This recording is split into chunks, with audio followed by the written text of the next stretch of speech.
Welcome everyone to Tales from the 90s, your retro time machine back to my favorite time period. This week we're going back to make our third trip into 1993. This is episode 15. We're going back to May of 1993, so let's go.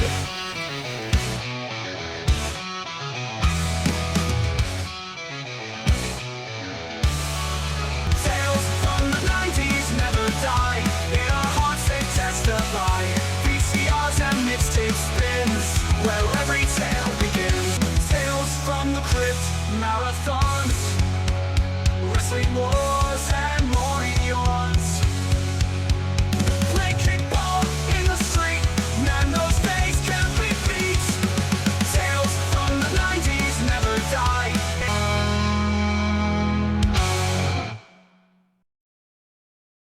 Yes, sir. Everybody, welcome to the podcast. If you haven't seen us before, we go back, pick a month, a year, go back and relive some of the things going on, like as far as like TV, music, news, wrestling, Tales from the Crypt, anything I want to talk about, basically.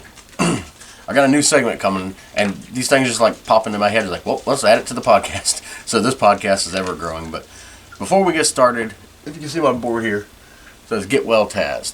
Taz is a friend of mine, friend of the family. He, one of the wrestlers' fathers, and he had a heart attack, and he's in the hospital right now.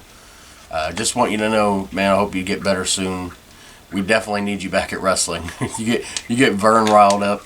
You get me laughing to no end. Yeah, we definitely miss you there, and we just want you to get better, and just don't eat none of that hospital soup.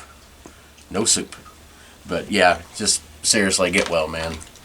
Hope you're on the road to recovery and everything's going well with you there. So, we want to get into our podcast. I've had several different bonus episodes coming out of like nowhere.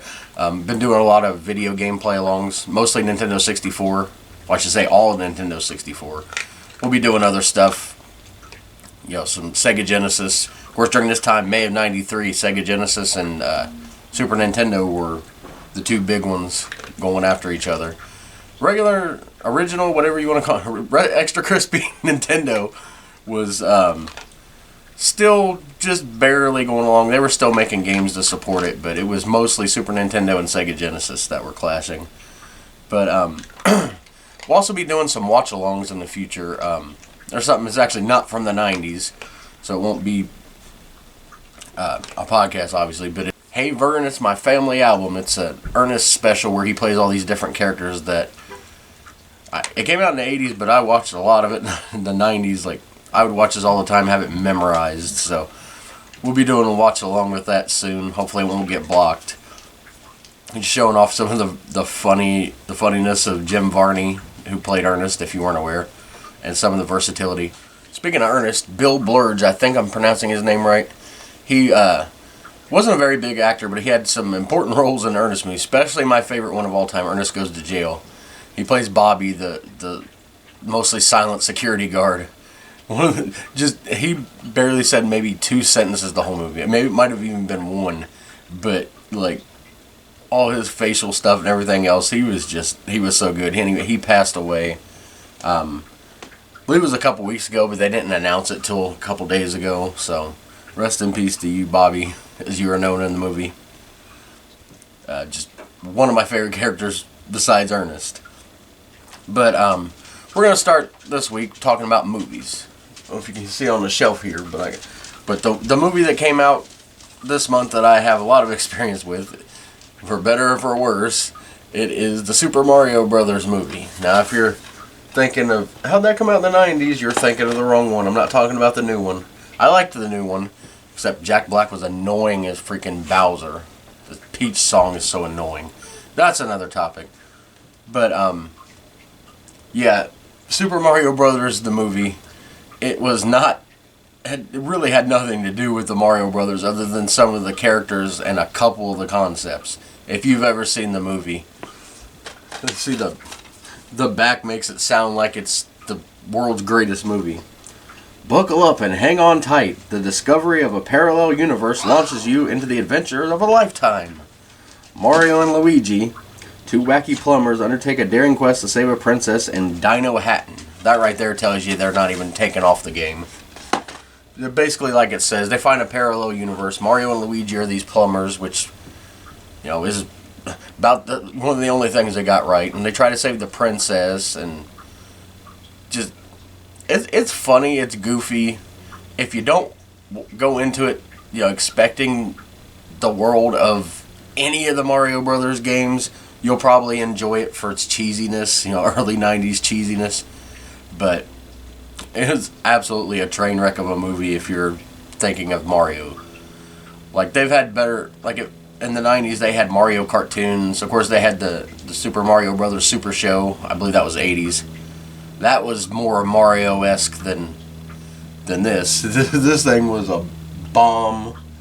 It sucked. A lot of people didn't like it, but it's become one of those cult classics that everybody wants to watch now just for the cheesiness. But like I said, if you're going into that thinking you're getting the Mario Brothers, like I said, from any of the video games, then you're out of luck.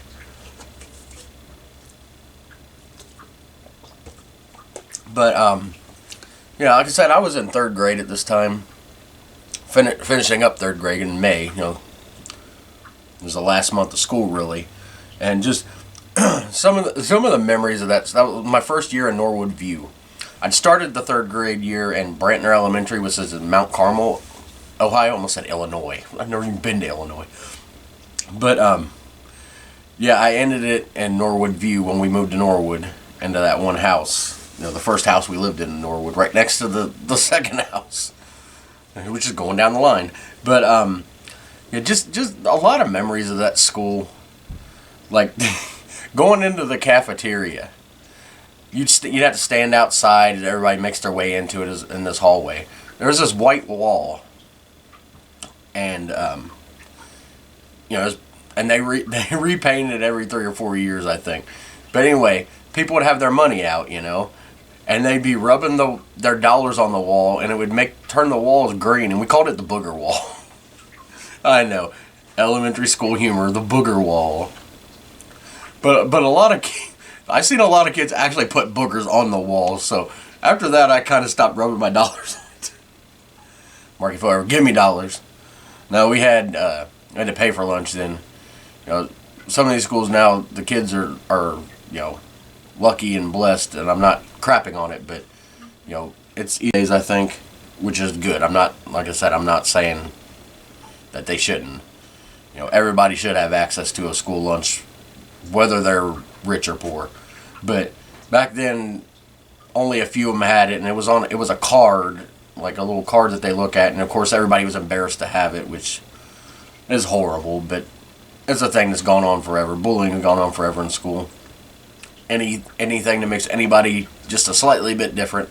Not to get off on a rant there, but yeah, the kids that had the free lunch cards usually kept them in their pockets because they didn't want to be embarrassed, and when they were found out, the school bullies would really go in on them, which sucked.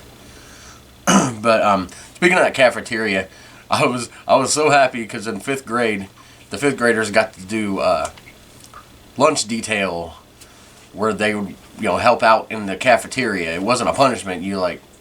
People were really wanting this job because it did take away your recess, but at the same time you got to do all kinds of cool stuff, and you get free food back there besides the lunch. But I was so proud at the end of the year, or the 5th grade year. This isn't this year. I was just talking about it because of the cafeteria. But I was so proud to have bring home that award, cafeteria award. Marky Foe put it up on there like I'd won the honor roll or something.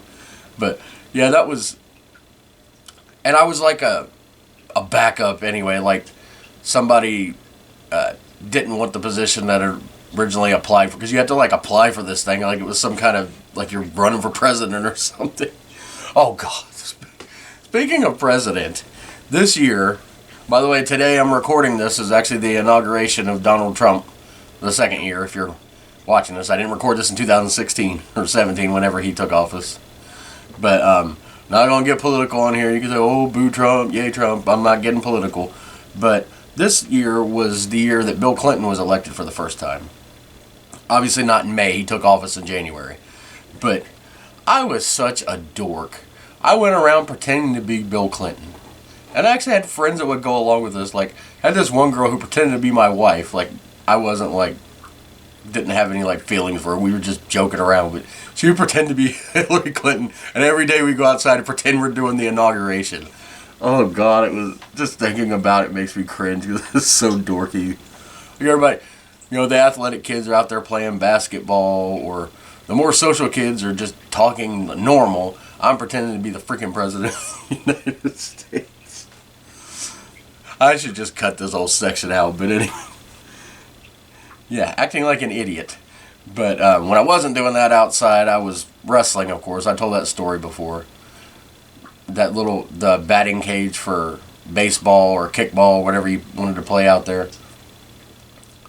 It was hard to play like a sport outside other than basketball, and I wasn't really into basketball, and people didn't let me play anyway. I was the new kid at school at that point anyway, but it was hard to get any kind of team thing going. Usually that was what gym was for. You'd play one of the sports or something. There wasn't a lot of people like lining up and also because there was different grades and they go in to eat at different times. It was like an hour for lunch and recess. So, and you depending on what grade you were, I think the 5th grade got to go first. The other grades go later on. But then if you go later on, you get recess earlier. So it was a system they had, but it was also hard trying to get any kind of organized anything going at recess. But that's just a little bit about my experience there. My first year at Norwood View. Well, not my first full year, but I guess half year, you'd call it. I've actually got a new feature now, like I talked about before. Sometimes these things pop into my head and I'm like, well, I'm going to add it to the podcast. But it came out of, I wanted to start a feature, and I'd done one episode about toys that came out, but it's really hard to find data about toys that came out in a specific month. Like, if it's a Christmas, if it's a December of a year, that'd be easy because they have the Christmas, the wish books, as they called them, JCPenney or Sears or Toys R Us. But trying to find individual, like, which toy came out this month, all I get with searching is just toys that came out that year or Christmas, nothing specific to the month. So I was like, can I do anything else like that? Like, because I was looking up commercials, I was like, maybe I could do commercials. And really the only way to do commercials, it's hard to explain, like, oh, on this commercial. So what I decided to do is I'm going to do a watch along of some commercial compilations that they put on there. It won't be a very long, it'll be like 10 minutes of the podcast. So like, oh great, he's adding another hour. But these are commercials that aired in May of 1993.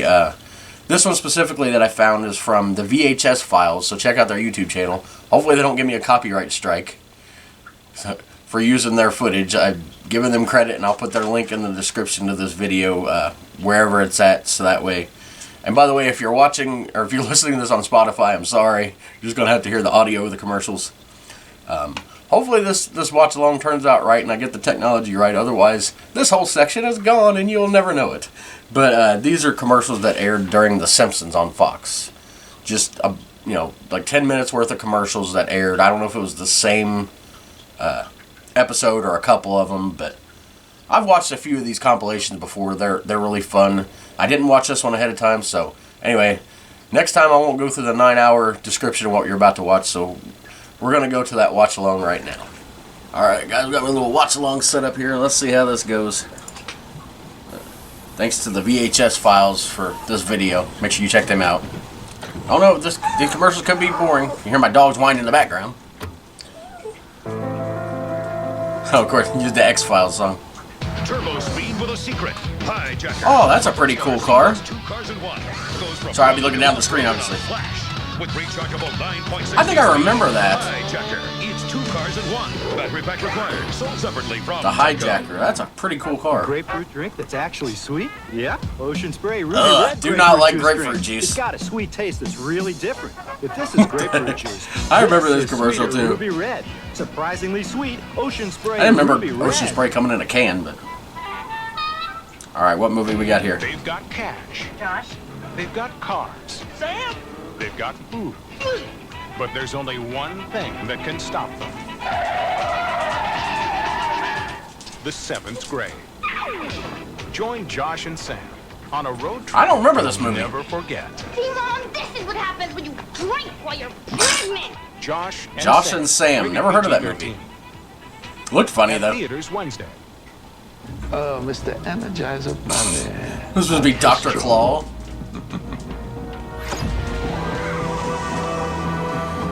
I've never seen this one. Will put an end to your precious little Or don't remember. Your hippity-hoppity days are over. What was he using? Super Bowl. Dollar General batteries or something. Still going. Nothing outlasts the Energizer battery. Going and going and... What? Shut off there. This is flying. This is real. Oh, cool. We got a video game commercial now. Racing. This is real racing. This is action. This is real action. Now the real 3DO player is here. Ah, the real 3DO Only from player. Panasonic. Panasonic. That was... Never played that one, obviously. It definitely didn't pan out to become one of the bigger ones. Only from Panasonic. But that's pretty cool. The Simpsons is brought Dr. to you by Pepper. Dr. Pepper and your local Dr. Pepper. Marky bottle. Foe's favorite Dr. drink. I was Pepper opening is them and just throwing what down the the steps doctor at this time.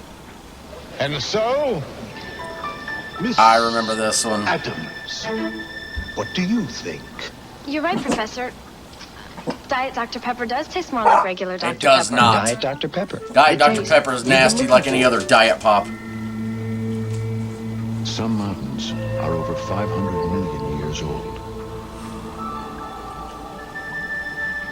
And while water still covers over 2/3 of them,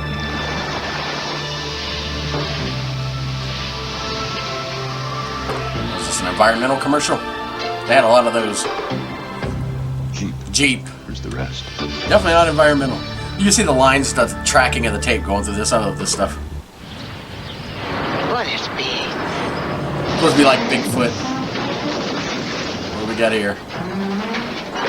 Gee, that's much bigger. Nothing's bigger than the big cheese. Only Little 8.88 Caesars. at Little Caesars. Pizza. He's a master of escape. They used to serve the pizzas in the bags back in the 90s. Head on into a police station, but still Looked like a managed to get Cincinnati away. police car. Hear the true story of the fugitive who refuses to be caught, and the officer sworn to take him in. Not an hour goes by that I don't think about having him in custody. Watch America's Most Wanted. Then, does the ghost of America's dead Most priest Wanted watched haunt all the this freaking castle? time. You'll be there when experts attempt to make contact on an all-new Sightings Ghost Special. Those different Friday. specials on Fox were big at that time. I never watched that one, but An armed suspect. Guarantee this is cops. But I watch all kinds of like the Worth. the ones where they expose magic's biggest secrets. On June 11th, Jurassic Park. Universal Pictures invites you Hey, look at this. to discover the wonder. Can I touch it? Sure. Massive movie. Power. You feel that? Seen it in theaters. And live an adventure 65 million years in the making. Jurassic Park. And that was a massive Friday, June 11th, blockbuster at hit. Theaters everywhere. Not just that blockbuster. Call me nuts, call me Oh, jeez. This kind of workout is just plain crazy. Don't feel me Early 90s cheesy commercial songs. Dr. Pepper. but I want no imitation. I'm sorry, all I got today is Cherry Pepsi. Dr. Pepper, just what the doctor ordered. Just give me a Dr. Pepper. Sure, Marky Foe only drank Dr. Pepper. Just what the doctor ordered. And we'd steal them from him all the time.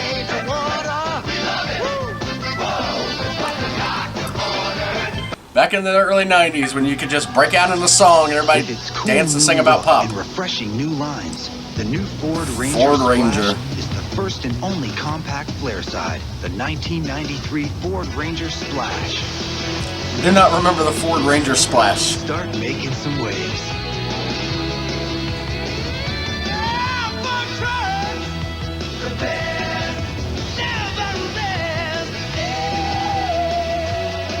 Good old car commercials. Sunday at 7, 6 Central. They're back. Of course, this was on Fox, so you'll see Special Fox movie commercials. presentation, Revenge of the Nerds. Never seen any of the Revenge of the Nerds Bud movies. Bundy has a little problem with a psycho killer. All I did was sleep with his wife. An all-new Mary Hey, it's Jerry from ER. At a special later time, Vera DeMilo's Kung Fu. Oh, jeez, Jim Carrey in Living Color. You're just happy sashimi. On all new In Living Color. It's all part of a special lineup hosted by the cast of 90210. Sunday. Martin's fighting man. Never really watched Martin a lot. Can I get an amen? Never watched. I watched clips of In Living Color, but I need to watch it. Returns as the Reverend Love on an all-new Martin next. 90210 Graduation Day. A 2-hour. Oh, great! I haven't gotten to this season yet. Good. I'm glad it didn't show much. Oh, the old Like a Rock Chevy commercials. It's not some stripped down off-color pickup with skinny. And they were using this song forever. Hopefully this don't get me blocked. A rock-solid value with a powerful V6 engine. Standard rear-wheel. Ended up making a video using the Bob Seger Like a Rock song for an Eric Draven video when he was retiring originally. Like, I don't know, 2017, 18. Like a big 6-minute video. I did really good on it. One of my favorite things I've made.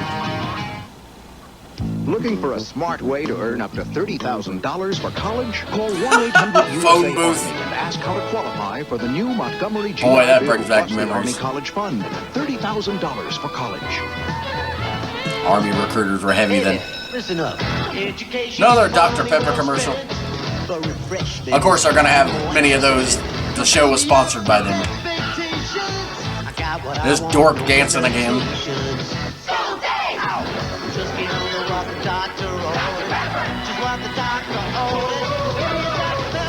And one thing's clear, they do not make commercials like this anymore.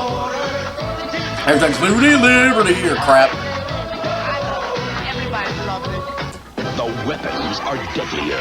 What the heck is this? The romance is sweeter. Charlie Sheen. The passion. This looks like a... Kiss me like you've never kissed me before. one of those... And the explosions are Oh, I can't think of his name. Mel Brooks. This is like a Mel Brooks movie. Shot heart. I can't remember if that was a Mel Brooks movie or not. Rated PG-13. It would not surprise me. Friday, May 21st at theaters everywhere. Lloyd Bridges. Yeah, he was definitely in those movies. Can't afford $30,000 for college? Ask your uncle. Ask your uncle. Yeah, not Uncle Sam from the horror movie from around this time. For college. Call your recruiter. That was one of them cheesy movies. Uncle Sam is a horror movie. More terrifying than The Fly. More Heck? shocking than Basic Instinct. I ain't gonna kill you. I just gotta pick something out of my teeth. See the most outrageous movie parodies ever. Malt liquor. Shaken, not stirred. In Living Color's greatest bits, part of a full hour tonight. The Reverend Love is back. Can I get an amen? Hell no. Sorry the sound cuts out. It's the What is he, video. a miracle worker? I'm cured. Or a fraud? Y'all got cash. Well, then come on down. Martin's out to expose the gospel truth on videotape. Come here, you little fixin'. When David Allen Greer guest stars on an Oh, he was on all-new everything Martin then. Guys, hope you enjoyed the watch along there. Full disclosure, I haven't actually done it yet. I'm going to do it after the podcast. So this whole section might be gone. Or it might have been boring. I don't know. We'll find out. I am not the most technological on this podcast, as you can tell. My computer's old. I can't run some of these newer programs. But anyway, we're going to get into one of our favorite features on here, the Saturday morning cartoons. I've chosen May 8th of 1998. 1998. I wrote down 1998. I promise it's 93. I just can't freaking think, apparently. But anyway, we're going to go to that now. Got the list pulled up. I haven't looked at this ahead of time. A lot of these will be repeats. And they'll be... Alright, so we're going to start out with ABC. A Pup Named Scooby-Doo. That was, of course... I've brief memories of this. This isn't Scrappy-Doo. You know, his little... I don't remember if that was his brother or his cousin or something. But this is when Scooby-Doo was a puppy. You know, I have very little memories of that. Next up is Wild West Cow, Boys of Moo Mesa. I've seen this on here before. I've never watched that. Goof Troop at 9. I remember watching that. That was a great cartoon. Of course, Disney. 9:30 a.m. The Addams Family cartoon. Definitely watched that a lot. Land of the Lost at 10 a.m. That was the 90's version. I've talked about that before. I love the 90s version. The 70s version is just way too over the top cheesy for me to get into. And of course, my first experience was the 90s, so of course I'm gonna like that more. A lot of people like the 70s one more, and I think when they did the movie with Will Ferrell, another actor I can't stand, I think they based that on the 70s one. But then we got the Bugs Bunny and Tweety show, of course, Looney Tunes. I was gonna say basic Looney Tunes, but I mean that makes it sound boring. I love the Looney Tunes. Darkwing Duck. There's a classic one. That was sort of like a darker version of a Disney cartoon. And of course, that would lead to another darker one. I say lead to, but I can't remember which one was out first. But Gargoyles. Those were considered darker at the time for Disney, but, you know, great cartoons. The New Adventures of Winnie the Pooh, I don't think I've ever seen. Then we'll go to CBS. Fievel's American Tales. Of course, that was based on a movie, but I've never seen the series. See, this is the time, everybody thinks now ABC and Disney. This is the time, I think, before Disney owned ABC. Yeah, they own ABC, I believe. So you were getting Disney stuff on ABC, obviously, with Goof Troop, but also on CBS, they had The Little Mermaid. Of course, once they got ABC, Disney became exclusive to that. But for a time, they were on ABC and CBS. And then Garfield and Friends, Teenage Mutant Ninja Turtles, those two cartoons, I definitely remember watching them back to back. And of course, they were on an hour each here because they were their biggest ones. CBS had, until the later 90s, the early 90s belonged to CBS as far as Saturday morning cartoons. Cannot say enough about Garfield and Friends or the Teenage Mutant Ninja Turtles cartoon. Countless memories. And of course, we know Garfield was started with a comic strip and the Turtles were started with a comic book. But when you think of Garfield and the Turtles, 9 times out of 10 you're going to be thinking about these cartoons that started in the 80s and would go on through new episodes and then syndication and reruns into the 90s. And then we got Cyber Cops. Don't remember a lot about that. Raw Tunage. I don't know if I want to know what Raw Tunage is. Beakman's World. I've talked about that before. I never really watched that. And then Back to the Future. I don't remember that. I'm guessing it was a cartoon. I don't remember that. A lot of 90s cartoons were movie based. Later on they had on Ace Ventura. They had one on The Mask. Those are just two Ace Ventura, two Jim Carrey movies, but they took a lot of movies and made them into cartoon series. And then, of course, I already know. Well, here we go. Fox. Thought we were going to NBC. I already know when we get to NBC, it's going to be teen stuff, which I wasn't a teen at this time. So, but anyway, Dog City, never seen. Bobby's World, the season finale. I'm not sure what season that was, but of course it's May. There's a lot of season finales in May. But Bobby's World, love that cartoon. There's so many weird characters on there. Speaking of kids, Tom and Jerry Kids. See, we got Looney Tunes across the board with them too. But yeah, I remember Tom and Jerry Kids. Eek the Cat, never really watched it. Tiny Toon Adventures, of course, definitely watched it. Pinky and the Brain came from there. Just one of my favorites. Buster Bunny was, of course, voiced by John Kassir, the voice of the Crypt Keeper. You can, if you listen to him carefully, you can definitely tell it's the Crypt Keeper.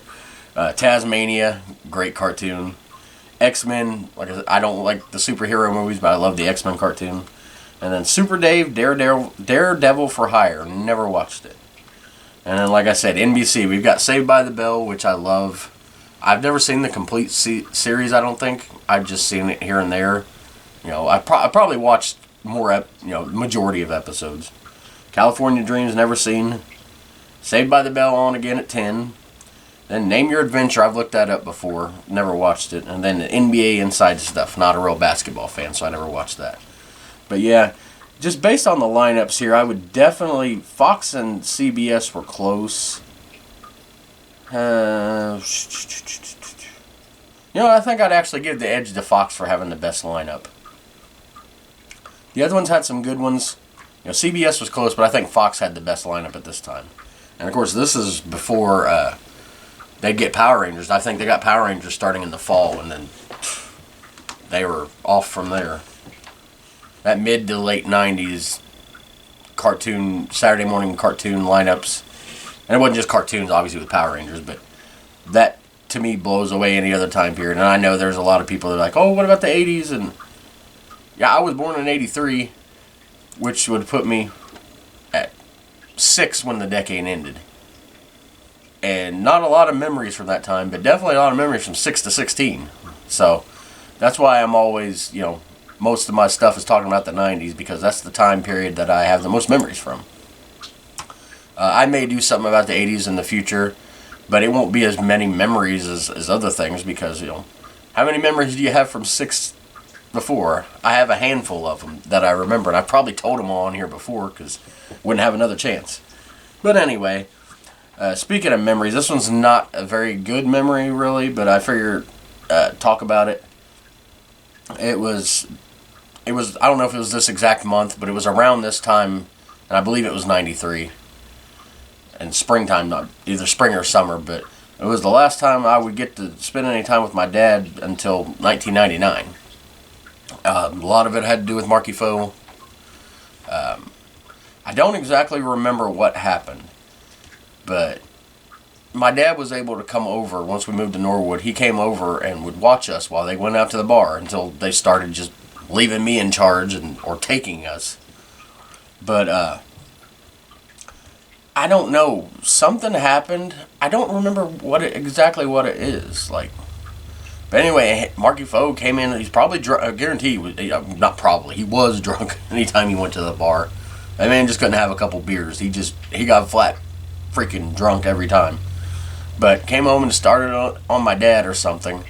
I don't remember. Maybe he was drinking when we were there or something. My dad, so he probably was. But not like he was like drunk and we were doing something, because I don't remember that. But anyway, they got into it, and my dad wasn't allowed over again. Like, he tried to come over again, I don't remember the next time, a week or two later. And Marky Foe said, "You're not coming to my house." And my dad was ready to beat the living crap out of him. And it's a comedy of errors, because my grandpa had brought him over, his dad, Grandpa Wally, and was trying to get him in the car so he didn't get in and arrested or anything for fighting. And he ended up running my dad over with the car, trying to get him to stop. So you imagine this, get in the car, my dad out there yelling Marky Foe in the house because he's a wuss. And yeah, unless it's a kid, then he's all of a sudden big. A kid or a woman, he's all of a sudden big and bad. Sorry, I didn't mean to get dark there. But my grandpa runs him over. I got another funny story about involving my two grandpas, my mom's dad and my dad's dad. It was after Grandma Lois died, so it would have been after 91, which is my dad's mom. My grandpa would be bringing me back and forth between, well, at that time we didn't live with him, but he would either take me over to our house or to my granny's house if we were living there. So Grandpa Wally would bring us over there. Granny's my mom. Granny's my mom. So I'm my own grandma. No, Granny's my mom's mom. Her and her husband, Papa Jesse, were still alive. And anyway, my Grandpa Wally would bring me over, and for some reason, I don't remember. Mom, if you're watching this, if you remember why, my Grandpa Jesse had it in his head that Grandpa Wally was coming over to hit on his wife. He was coming over to hit on Granny because after his wife died. I don't know. But he went out there with a baseball bat trying to go after Grandpa Wally. I don't know why he had it in his head. As far as I know, I don't think Grandpa Wally ever dated anybody after Grandma Lois died.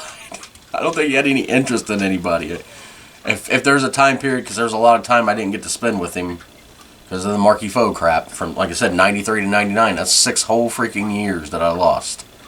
But I don't know, like I said, I don't know if he was dating anybody. I guarantee he wasn't interested in my granny. And like, my granny wouldn't have been, she wouldn't have wanted to move to Price Hill. She liked living out there basically, and at that time it was basically out in the country. It was a rich part of the neighborhood, but it was still a lot of woods and everything else around it. She wasn't trying to leave my grandpa. I don't know what got into his head, but I just remember, and I was like scared. I was like, oh no, he's going to kill him with a baseball bat. And I remember being really mad at Grandpa Jesse after that and didn't talk to him for a while. Thankfully not like forever. I was a kid then. If I'd have been an adult and seen that, I might have made the mistake of never talking to him again, which I would have regretted really bad. My phone's ringing. Guarantee you 9 times out of 10 it's a spam. Or 12 times out of 10 if that even works. I can't even answer the stupid thing. Yep, spam. Anyway, yeah, but to end that story, like I said, I wasn't allowed to see my dad at all. And then he ended up moving, at some point, moved to Vivi, Indiana, which I ended up moving to later on. That's how I ended up where I'm at now, basically by moving there. But yeah, he wasn't allowed around me, and you know,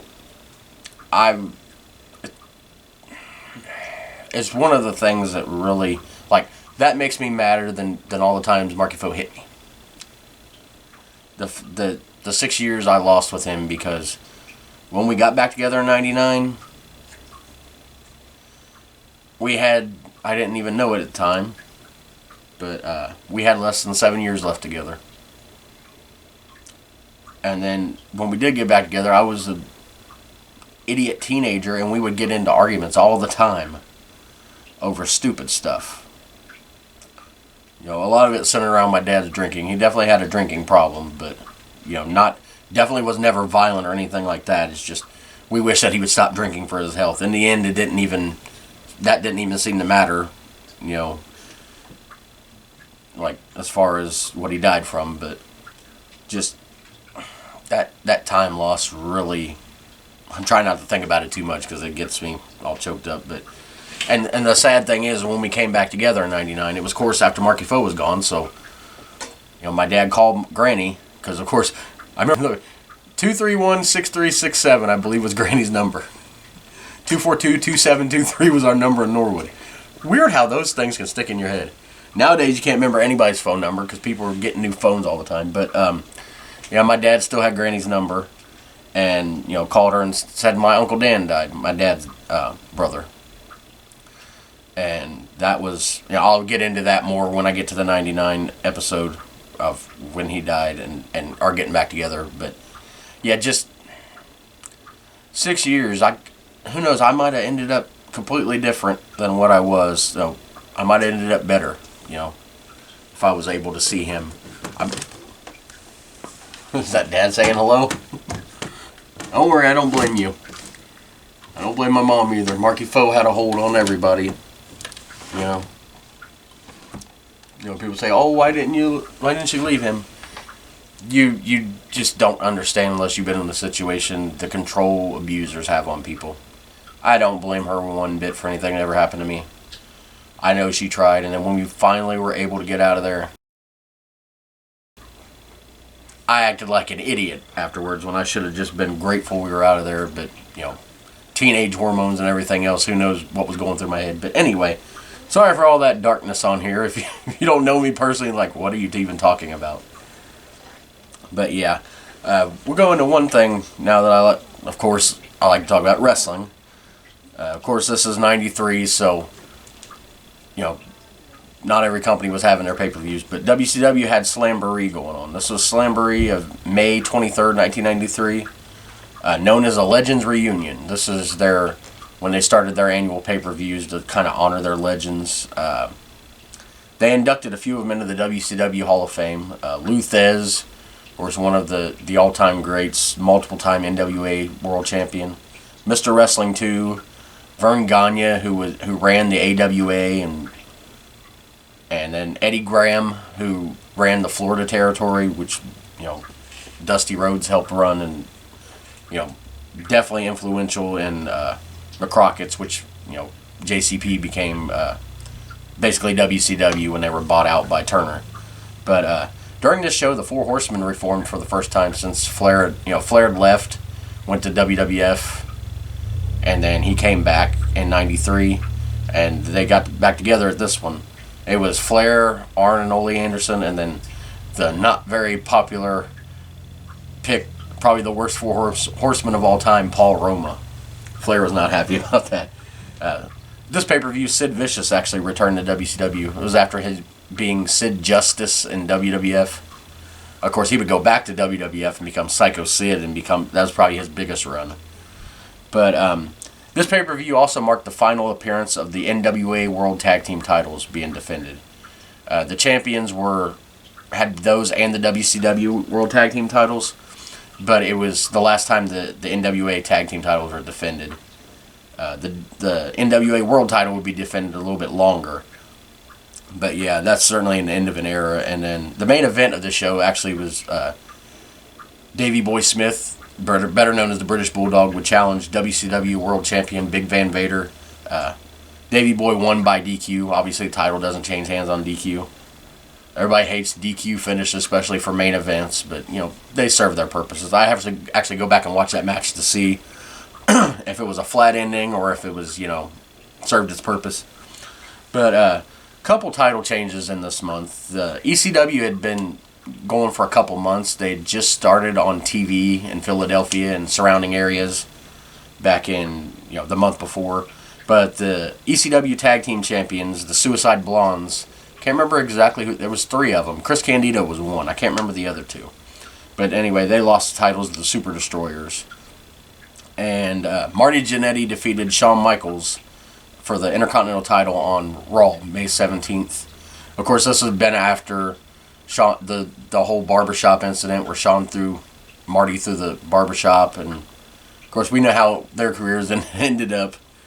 But they were trying to push Marty Jannetty here, but he was so whacked in the head. No wonder he didn't end up better on that deal. Of course, Shawn Michaels, obviously, he couldn't be denied. But we'll talk about music now. Again, I like to give the different things from music. The Billboard Hot 100, which is pop songs. I haven't heard of any of these songs on here. Freak Me by Silk, whatever that's about, was number 1 for 2 weeks. And then Janet Jackson, which I don't know if I even know one Janet Jackson song. That's The Way Love Goes. I'll guarantee that's not the Merle Haggard song. But it was number 1 for 3 weeks, plus all of June, plus the first month of July. So it had 8 weeks total at number 1. So obviously it was popular. I just never heard of it. I didn't listen to that kind of music, so I wouldn't have, And I stayed at home. It wasn't like I got to go to friends' houses, so I wouldn't have heard it on anybody's radio. But my favorite music, country music, I was listening religiously to the American Country Countdown. Number 1 for 2 weeks to start the month was Tracy Lawrence's Alibis, one of his signature songs. And then number 1 for 3 weeks, the monster hit, I Love the Way You Love Me, John Michael Montgomery. I actually performed this song live at wrestling. One of the highlights of being at wrestling was getting to do the intermission shows I got to do.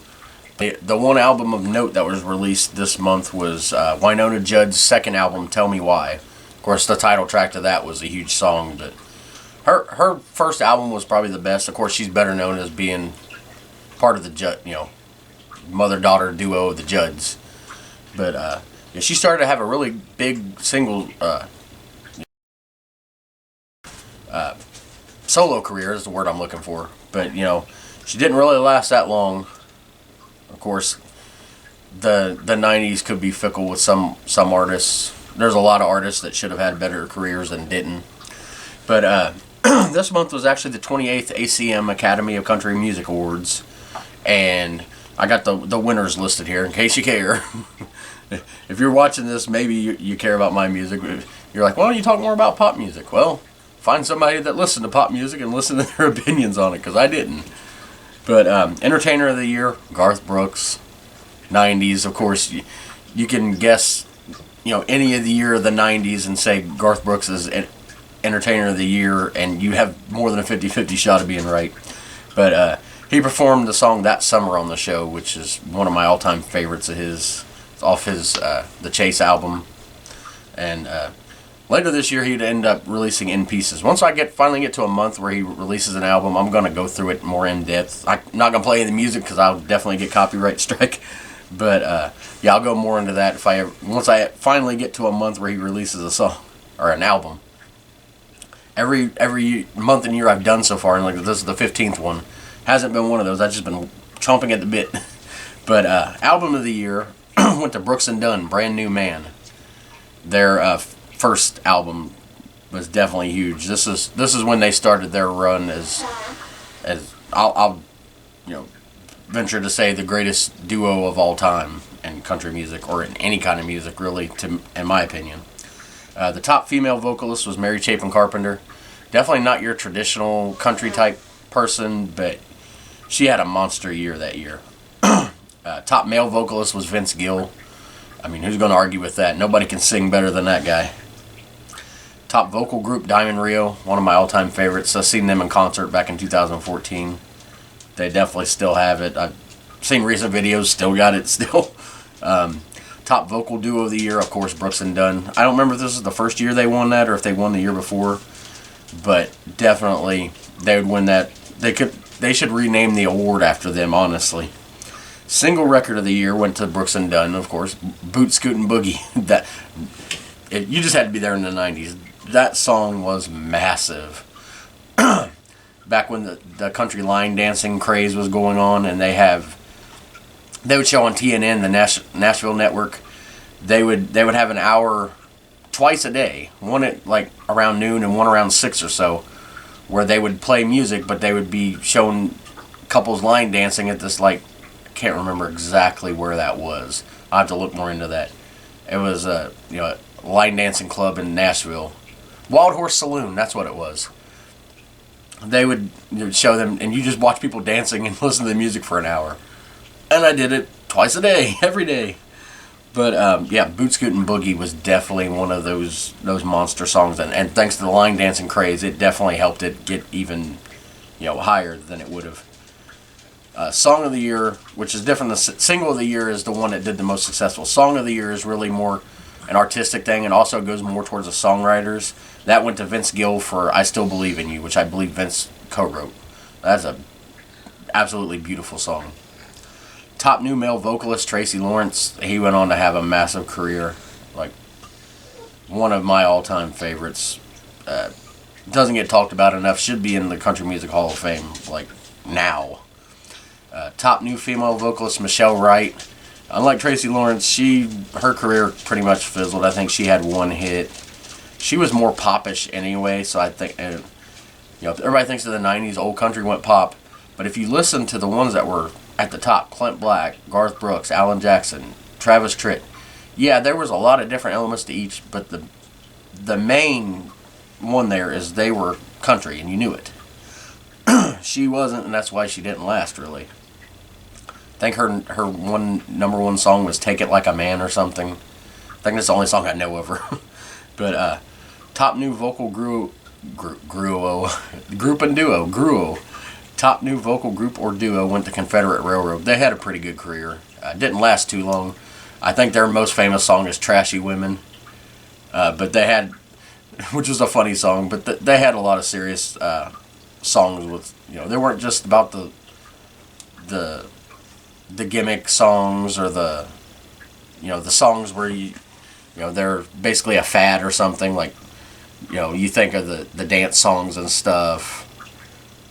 I can't think of the word I'm looking for, but they had a lot of songs with substance to them too. Top video of the year went to Tanya Tucker, "Two Sparrows and a Hurricane." That was definitely an emotional one. Beautiful video. Pioneer Award went to George Jones, because George Jones, there's no reason. That writes itself.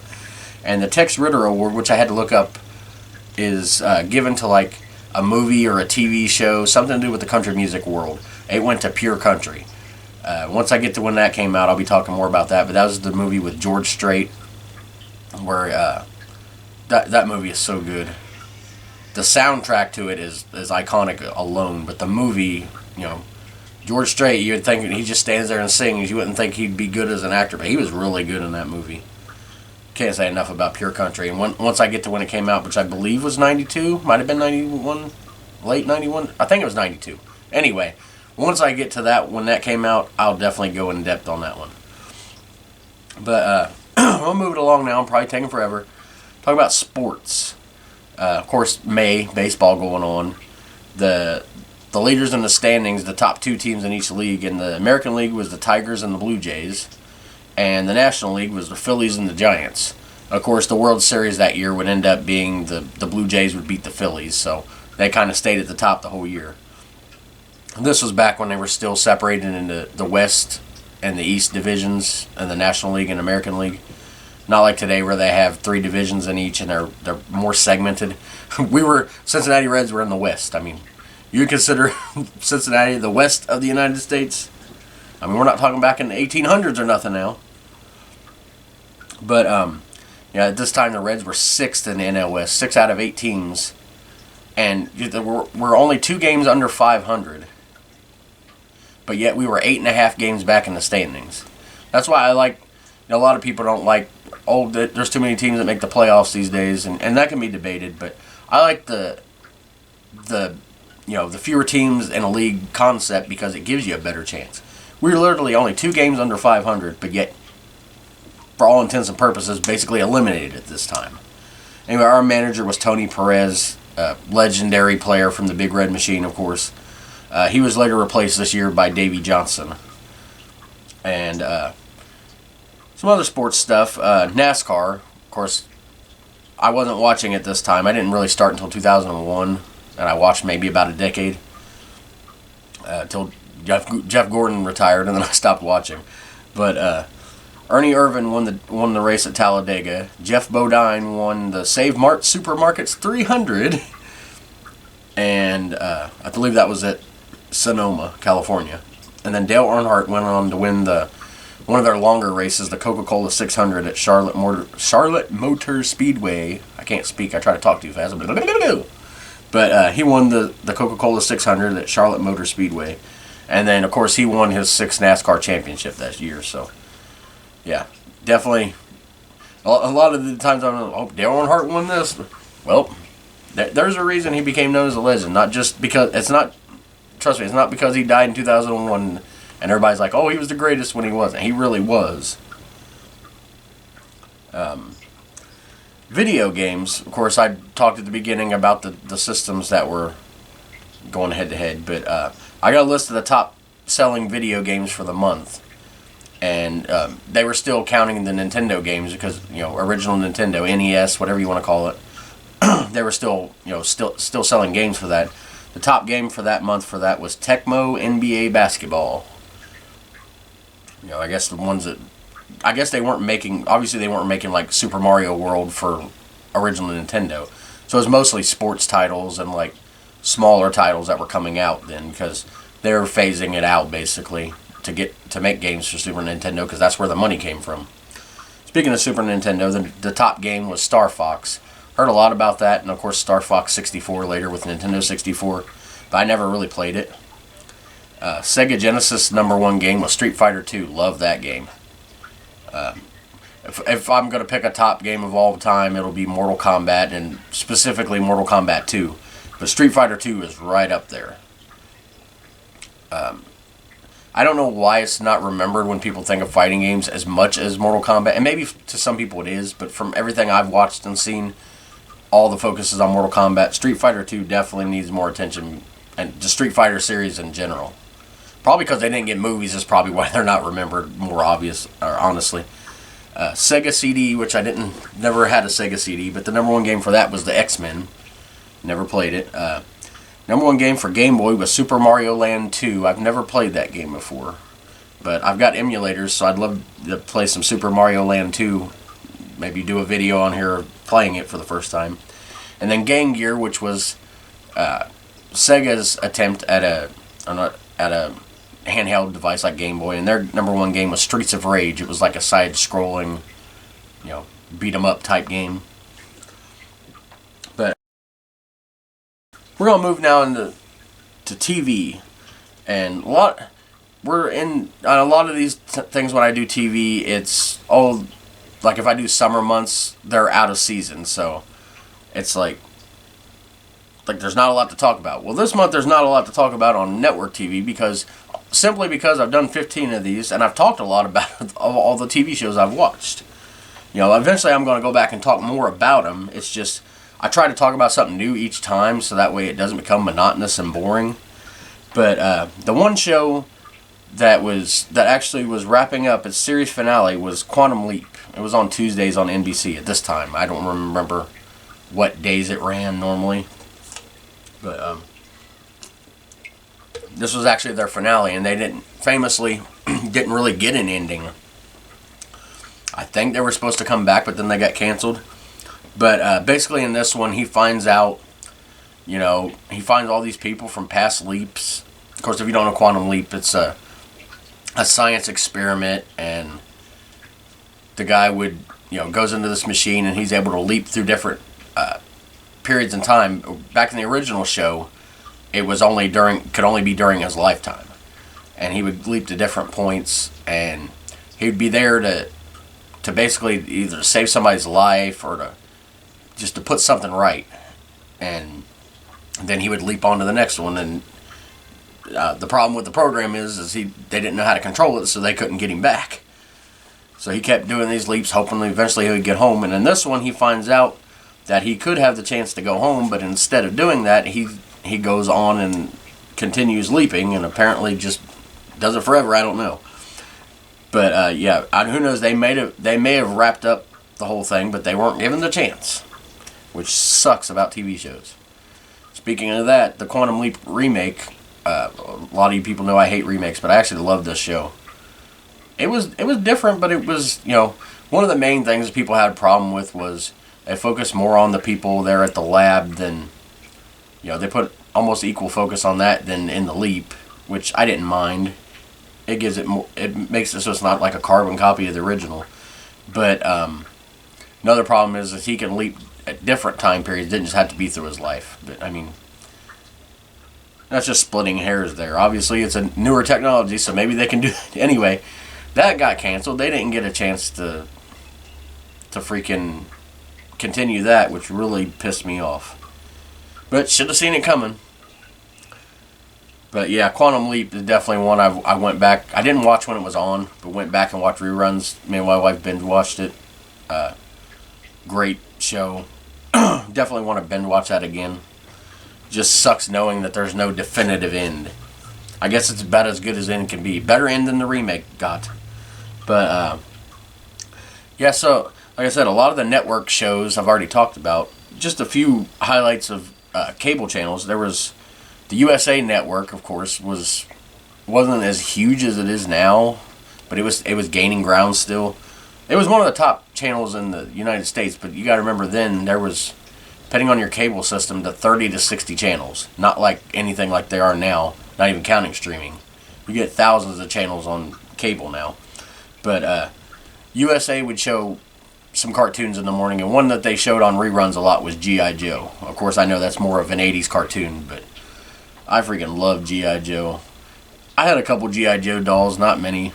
And of course, I was like obsessed with it because Sergeant Slaughter. Like, I knew Sergeant Slaughter from G.I. Joe before I knew him from wrestling, because like I said, I didn't get to watch much WWF wrestling in the late 80s to early 90s.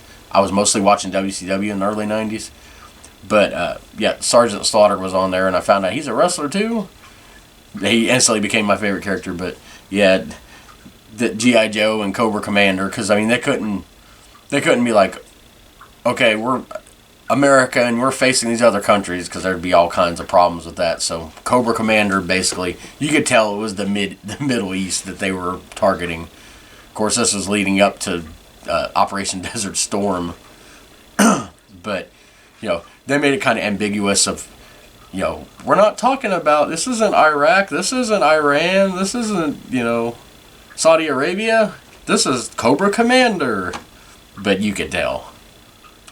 But the Family Channel was one that's gone through all kinds of, I think it's called Freeform now.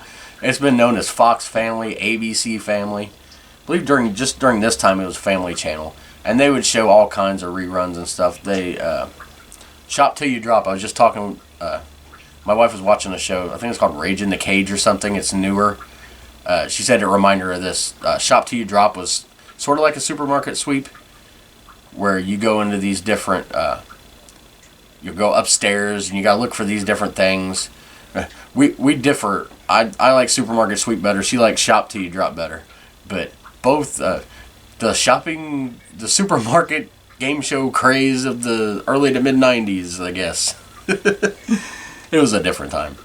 But one other channel that kind of like TBS started in Atlanta and became what's called as a super station, which is, you know, basically just to say broadcast all over the country, eventually the world. One that came out of Chicago was WGN. And of course, with TBS, you got the Braves games every day. With WGN, you got the Cubs games and the White Sox games. Although I remember the Cubs games more than anything. I don't know if maybe they didn't have the White Sox as much. They might have had a deal with the Cubs. But the one show I remember on there watching more than any other was Bozo the Clown, Sunday mornings. Man, that was a crazy show. They had all kinds of skits and stuff. And they had a clown that nobody was actually scared of. But the biggest thing I remember from Bozo the Clown was the grand prize game, where they take a kid out of the audience, and it was basically what beer pong is to today's people. You'd have a series of 7 buckets, and you start with the first one, which would be right in front of you. Throw the ping pong ball in, you can't go over the line, and you'd get the prize, and it'd be a smaller prize, and they'd build up. You know, if you got the 7th one, you got the huge grand prize, which I can't remember what it was then. But the grand prize game, like, we lived for that. That was the greatest part of the show. Like, that's the one I remember over any others. I don't remember individual skits. I remember one time where they went around Chicago a lot, and because Bozo the Clown was actually a syndicated thing, as far as there were different cities that had their own version of Bozo the Clown. The one I remember, and the one, because it was on cable, most of the world remembers, was from WGN. But yeah, Bozo the Clown. Sunday mornings are just not the same. I believe it was 9 in the morning he came on. And then wrap up this week, we're really not talking about much. Tales from the Crypt, you know, I always talk about them. Season 4 wrapped up, and I've talked about my highlights of Season 4 before, so I'm not going to really go back into that again. But they'd wrapped up in September. And the first season of Tales from the Crypt Keeper, the cartoon version, would be coming out in the September of this year. So nothing really going on in the Tales from the Crypt world. But this has been a long episode anyway. Hopefully the watch-along with the commercials pans out. If not, it won't be in here. And you'll be like, what are you talking about? But next time we're going to go ahead. I've been kind of staying 92, 93, 94 the last few weeks. We're going to skip ahead 4 years here. Like 4.5 years. And go to November of 1997. This is my 3rd trip into November. And I was 13 years old at the time. And in the 7th grade for the 2nd time. This is the first episode of this, I believe, where I was in the 7th grade for the 2nd time. I've told why before, but I'll go into that again and give some of my experiences. Had, you know, really started to get a group of friends at this time. It wouldn't last long, but, you know, it's weird how I connected better with the class younger, you know, 1 year younger than me than I did with my own age. But for some reason that worked out. But yeah, I hope you enjoyed this episode. Sorry if it's rambly at points or if I'm talking too fast. If I talked slower like this, we would be here all day. But I do need to kind of try to slow down talking so much. It's like, but I try to go through so much, and I get tongue-tied and flustered. But hope you're enjoying this podcast, whether you're watching it here on Facebook, YouTube, or listen to us on Spotify. Like I said, sorry, Spotify. You don't get as much content, and the commercials you only get to hear. But I mean, I could upload the videos there, but mainly I'm uploading to Spotify because my brother Josh listens to it on there, and he's listening to the podcast. So uploading the video there really wouldn't do any good. Maybe I'll upload them anyway, just to, you know, the video and the audio, just to see if I get any extra viewers. Not really getting any listens on Spotify other than my brother, but that's fine. If only my family listens to this. You know, I don't care. You know, hopefully I get a lot of people that remember this time period and you know, want to hear me reminisce about it. Maybe it'll inspire you to make your own podcast. So that'd be cool. You know, definitely if you make one and leave it in the comments, I'll definitely check it out and subscribe to you, because, you know, you'll probably cover stuff that I didn't even think about. But anyway, next time, November 97, be on the lookout for special bonus episodes of video games and watch-alongs, and literally, I'll just get an idea in my head, like, I'm doing this video. But anyway, hope you guys enjoyed it, and we'll see you next time.